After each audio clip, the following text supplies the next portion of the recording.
Bismillahirrahmanirrahim. Assalamualaikum warahmatullahi wabarakatuh.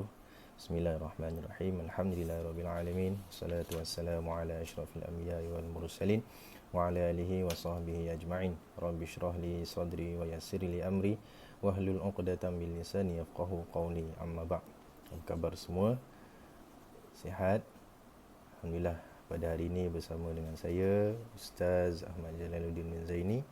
Jadi pada hari ini kita akan membincangkan, ataupun lebih tepat lagi kita akan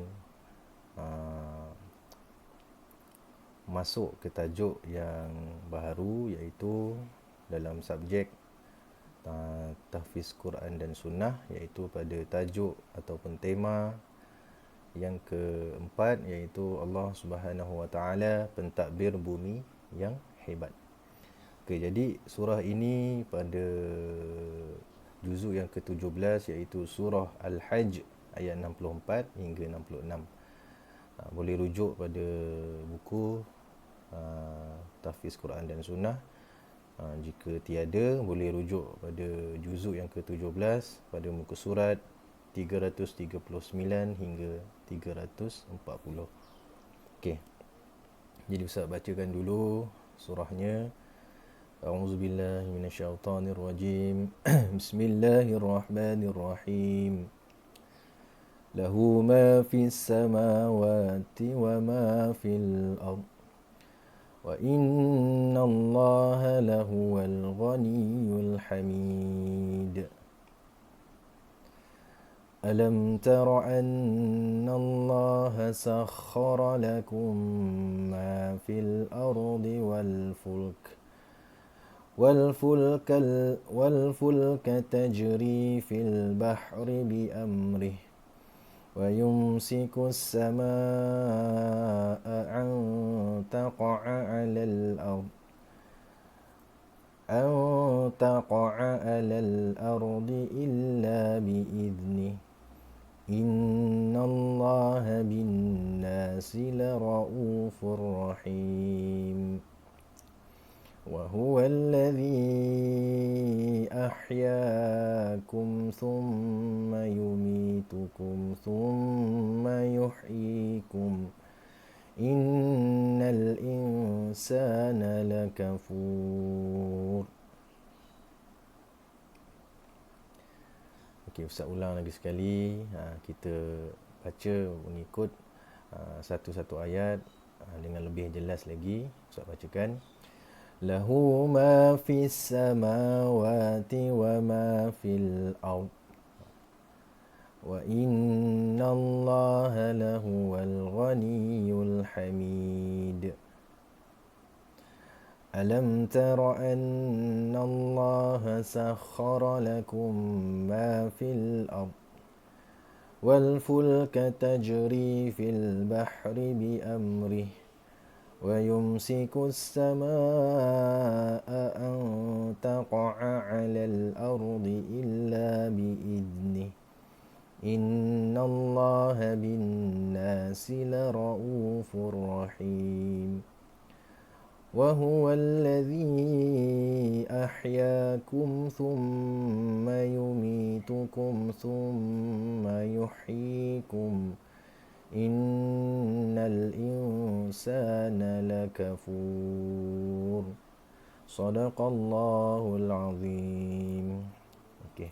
Jadi itu dia ayat yang dibacakan, iaitu pada surah Al-Hajj ayat 64 hingga 66. Jadi pada siapa yang nak menghafal tu boleh dengar, menonton macam mana cara bacaan, ikut macam mana Ustaz baca, dia punya tajwidnya, dia punya sebutan hurufnya, dengar dengan baik. Kemudian kalau boleh tirulah cara bacaan yang Ustaz tunjukkan. Okey. Jadi ayat ini menceritakan tentang Allah Subhanahu Wa Taala Maha pentadbir bumi yang hebat. Jadi huraian ayatnya ialah, okey, kita bacakan. Yang pertama, Allah mentadbir segala yang ada di antara langit dan bumi. Di antara bumi dan di antara langit dan bumi ini yang mentadbirnya hanyalah Allah Subhanahu Wa Taala. Jadi Allah mentadbir sekalian alam.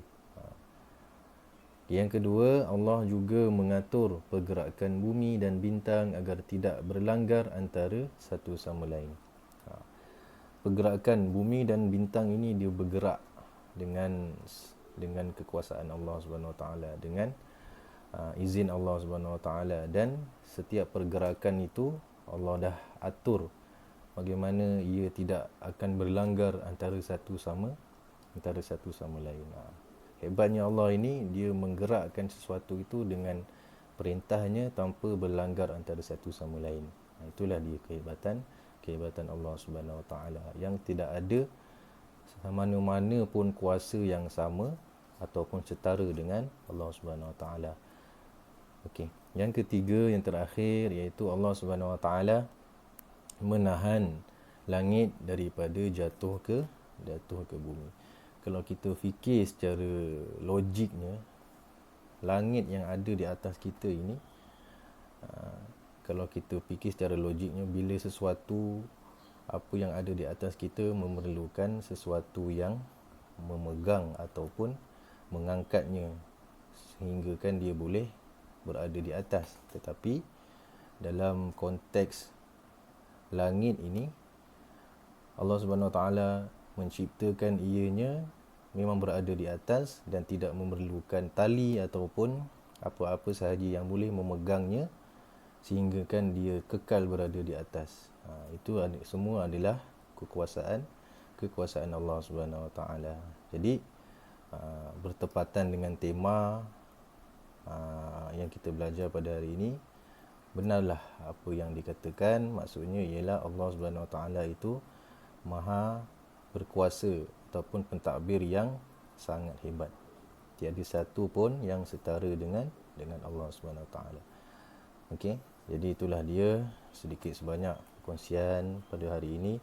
Mudah-mudahan kita dapat beramal dan kita dapat menghayati apa sahaja yang diceritakan, apa sahaja yang diberitahu di dalam Al-Quran tentang kehebatan Allah Subhanahu Wa Taala. Jadi mudah-mudahan dengan perkongsian ini dapat kita sama-sama meningkatkan keimanan, ketakwaan kepada Allah Subhanahu Wa Taala. Aqulu qawli hadza wa astaghfiruka wa atubu ilaik. Sallallahu ala sayidina Muhammad wa ala alihi wasallam. Walhamdulillahirabbil alamin. Sekian daripada saya, Ustaz Ahmad Jalaluddin bin Zaini daripada Seriti Tahfiz Al-Ummah, melahirkan generasi murabbi dan rabbani. Assalamualaikum warahmatullahi wabarakatuh.